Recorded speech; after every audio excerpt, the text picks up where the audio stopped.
The first question that any economic system must answer is this: what goods will be produced? That is, what combination of the possible goods and services will be produced in this economy? In order to summarize the possible combinations of goods and services that can be produced, the economist needs a tool, and the tool that we use is called the Production Possibilities Frontier. Production possibilities, what it's possible to produce. The Production Possibilities Frontier shows all combinations of goods and services that it's possible to produce in this economy given its resource endowment, that is the amount of capital, labor, and raw materials available, and given its technology, that is its know-how for transforming raw materials into final goods and services. The Production Possibilities Frontier will show you the maximum amount of one good that the economy can produce, given the amount of other goods that it's already producing and given its resource and technological constraints. I'm going to draw now a Production Possibilities Frontier for a sample economy. And because this is macroeconomics, instead of using two goods like apples and oranges, we're going to use aggregate goods. That is, goods that are actually a broad class of a type of good. The two types of goods that we'll use are consumption goods and investment goods. Let me first define. A consumption good is a good or service that provides immediate satisfaction for its own sake. For instance, an example of a consumption good is clothing, or food, or perhaps entertainment, or medical care, things that provide you with satisfaction right now. These are the consumption goods. And on the horizontal axis of my production possibilities graph, I'm going to measure the quantity of consumption goods that are produced in this economy. Now, you're asking, well, what is this? Is this shirts? Is this medical care? Is this food? What is it? Well, what it actually is an aggregate. We've made up some kind of measure of consumption goods in general. Think of this as the number of baskets of consumption goods. And in each basket, there's a little bit of food, a little bit of clothing, a little bit of medical care. And the numbers here on the horizontal axis represent the number of those baskets, an aggregate measure of consumer goods available in this economy. On the vertical axis, we're going to measure the quantity of investment goods. Investment goods are sometimes called capital or tools. These are goods that produce other goods. An example is a sewing machine. Another example might be a drill press. Another example might be a factory. Anything that actually is valuable because it produces other things is a capital good or a tool or an investment good. I'm going to use here the letter I to stand for investment goods. And something you'll learn very quickly in macroeconomics is that when we say investment, we're talking about the spending, the purchases of businesses. Investment is business spending. And on the vertical axis here, I've calibrated numbers that represent the overall quantity of investment goods produced in our economy. So once again, we're thinking of this as baskets, representative measures of tools. So there's a little bit of sewing machine, a little bit of drill press, a little bit of factory in each of these baskets. And we're going to produce 25, 50, 75, 100, or so forth. So on my two axes, I am measuring the quantities of things that are valuable in our economy. On the horizontal, we have consumption goods represented by the letter C, and on the vertical axis, we have investment goods or capital or tools represented by the letter I. Now, what are our production possibilities? That depends. It depends on the quantity of resources we have, land, labor, tools to use, and it depends also on our technology, our know-how, or our ability to translate these raw materials into final goods and services. I'm going to represent these possibilities first with a table of numbers. We can call this table the Production Possibilities Schedule. As you look at these numbers, you'll see the maximum quantity of consumer goods that can be produced for any given quantity of investment goods produced. So for instance, whenever we're producing 100 bundles of investment goods, we're using up all of the resources in our economy, and we have nothing left to produce consumer goods with. We can take that piece of information and move over into our graph and find a point that shows us our output when we devote all of our resources to the production of investment goods. And that's this point right here, 100 bundles of investment goods and no consumer goods at all. That's a point then on the vertical axis. The next combination listed in the table has 75 investment goods and 100 consumer goods. Let's think about what this means. If we are willing to give up 25 bundles of investment goods, we will free up land, labor, and capital. We will free up resources that will allow us to produce 100 units of consumer goods. That is, these resources that were being used to produce tools have an opportunity cost. You can either have 25 extra tools or you can have 100 new consumer goods. The opportunity cost of this 100 units of consumer goods is the 25 tools that we must give up in order to produce them.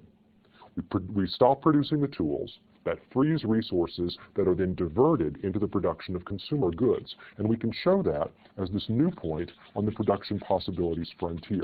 The combination here is 75 tools and 100 bundles of consumer goods. Let's continue this line of thinking as we look at the next combination on the schedule. 50 units of investment good and 150 units of consumer goods. Now, the opportunity cost of getting an additional 50 units of consumer goods is 25 tools. Give up 25 tools, and now you can get an additional 50 units of consumer goods for a combination of 150 consumer goods and 50 investment goods. Well, notice what's happened here. The first 25 tools we were willing to do without bought us 100 consumer goods. The next time we give up 25 tools, we only get an additional output of 50 consumer goods. What's going on? Well, this is a matter of increasing opportunity cost. That is, the first time we cut back our production of sewing machines and other tools, we did so by freeing the resources that are best suited for the production of clothing. That is, we took the resources that could most easily be transformed into consumer goods and we let them go first as we reduced our output of tools. Now, if we want to reduce the output of tools further, we're taking resources that aren't quite as well suited for the production of consumer goods as the first set. So maybe the first time we let go of cloth, we let go of labor that was talented in the production of clothing, and we sent them over to produce consumer goods instead. Now we've got workers that know a lot more about tools and not quite as much about producing clothing. And whenever we move them from the tool sector into the consumption sector, they don't add as much additional output as the workers that we first transferred. So you can see we have an increasing opportunity cost because some resources are better suited to the production of tools and other resources are better suited to the production of consumer goods. Let's continue this logic by looking at the next point in the schedule, 25 units of tools and 170 units of consumer goods. Now, whenever we let go of another 25 units of tools, that is, whenever we cut back the production, our output of consumer goods only increases by 20 units. This is because the resources that are being freed are less well suited to the production of consumer goods than the resources that were freed in the earlier stages. And finally, whenever we reduce our output by that final 25 bundles of tools, that is, when we cut our investment output to zero, we increase our output of consumer goods only 10 more units, up to 180. This is the quantity of consumer goods that we can produce when all of the resources of our economy are diverted into the production of consumer goods. This last set of resources is quite well suited to the production of sewing machines and not very well suited to the production of clothing. That's why we got only a small increase in consumption for a relatively large reduction in investment. So here are 5 possible combinations of consumer and investment output. This is our production possibilities frontier. But of course you can imagine that we could produce lots of combinations in between. Instead of reducing output by 25 tools, we could reduce it by 10 or 5 or 1 or 0.5. Therefore, if we connect these dots, we get all the possible combinations of tools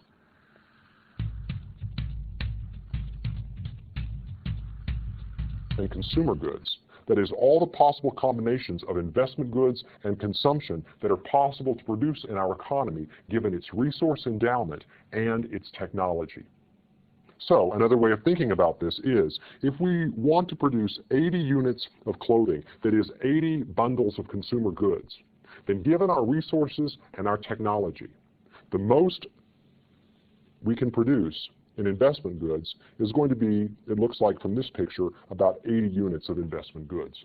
That is, go up to the production possibilities frontier and see the maximum quantity of investment that you can produce for a given quantity of consumption. Now, this production possibilities frontier tells us several things about economics. That is, we can see many of the basic concepts of economics in this picture.